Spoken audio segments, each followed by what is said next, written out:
I think virtual production is uh, inevitable when you're working on a game because all of it remains virtual and it remains live and it remains interactive right to the end. And basically you're watching it be filled in as the process goes forward. And each time you go into an environment, you see new things that someone updated. And then, interestingly, things can break across the entire game, something that can't happen on a film necessarily because you finished a shot, you finished a shot. On a game, it could be like, oh, today, you can't jump, you have to like crawl your way up, if something's too high. There's a lot of humorous things that can go wrong that just become amusing. But sometimes it could also be frustrating. But those are things that make the process interesting and also make it really difficult because it can seriously affect how you're iterating on the creativity aspect of it. But for the most part, I find it a very liberating and freeing experience to have everything be always live, always real time, and always accessible. And that's really, really interesting. But where it gets funny is, for example, when you're nearly finished with a game and a lot of the cheat modes are gone and you have to like review it for lighting, but you have to fight your way through it. So you end up, like, let me show you this room in the corner. Oh, hold on. Let me get rid of these bad guys, and then I'll get to the room. That's just gets funny when you have to, constantly go through the tough game modes to see things, to review them. There's a lot of technological boosts that have happened. The new Xbox One has 8 gigs of RAM. We have access to much bigger space and faster processors and GPUs. So we were able to do things like on the CryEngine for Rise, streaming geometry cache with the Alembic format that was formed as a standard file sharing format. We're able to stream that format live from the disk, so we could have extremely complex simulations that were pre-baked, and they're just playing back. So a lot of the detailed cloth simulations of the main characters in cinematics, or the sails getting shredded, a lot of detailed rope simulation, or just structures collapsing. All of these things could be pre-calculated. We're going to there's a Microsoft demo recently to do with destruction in the cloud. You saw demo of building being destroyed, and all the simulation calculations are divided up in the cloud instead of having to be local. So that opens up the door to do way more complex things.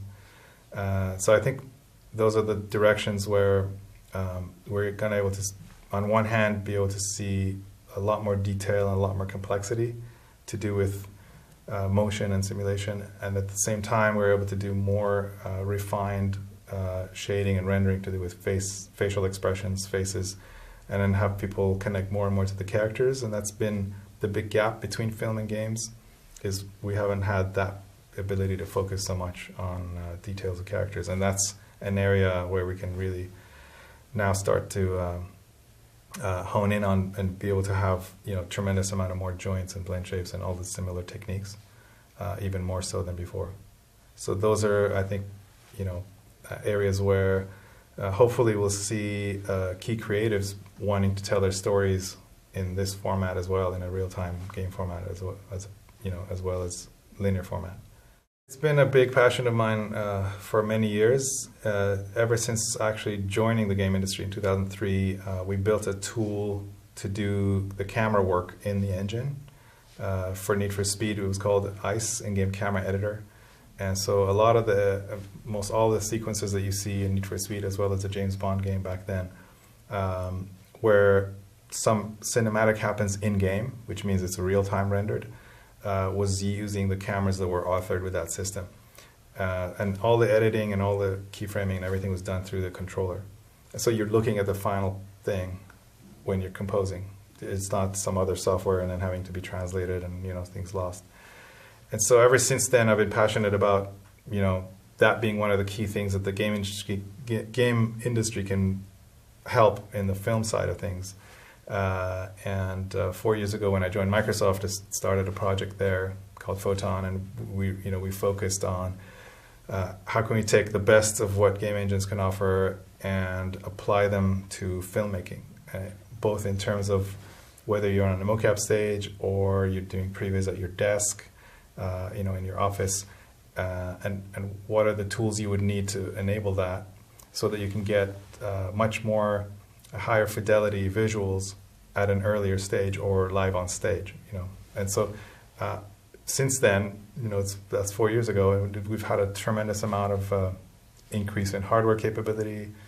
So I'm fully confident in the very near future or immediate future, we'll be able to have real-time ray tracing on set, so that you're looking at set extensions that are nearly finished.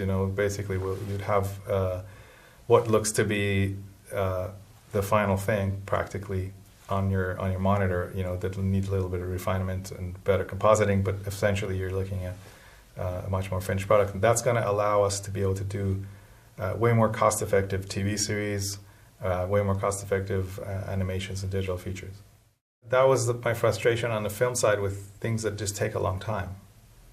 And that's what I discovered going to the game side of things is, there isn't really any substitute for interactivity. So as soon as something's interactive, even if it doesn't have to be completely real time, but if it's high enough frame rate where you can make adjustments and see results within a second, you're shaving weeks and days off of your schedule, because you're able to make the decision on the spot or tune something exactly the way it should be. So that's where technology can really help, and it can hinder if it's not interactive. That's the huge distinction I make. And I think the more we can focus on things being interactive and real time, that's where we can have a lot of gain in productivity and a lot more creativity, because you can make a choice and then be much more fine-tuned about it, instead of saying, well, I had 8 guesses today because there's 8 hours, and then I got 2 weeks for the whole shot. It's been fantastic to be at FMX. It's always a great lineup of talks and presentations, but also a really fantastic set of speakers, and it's really great to meet with everybody, between talks or at the speaker lounge or at the dinners.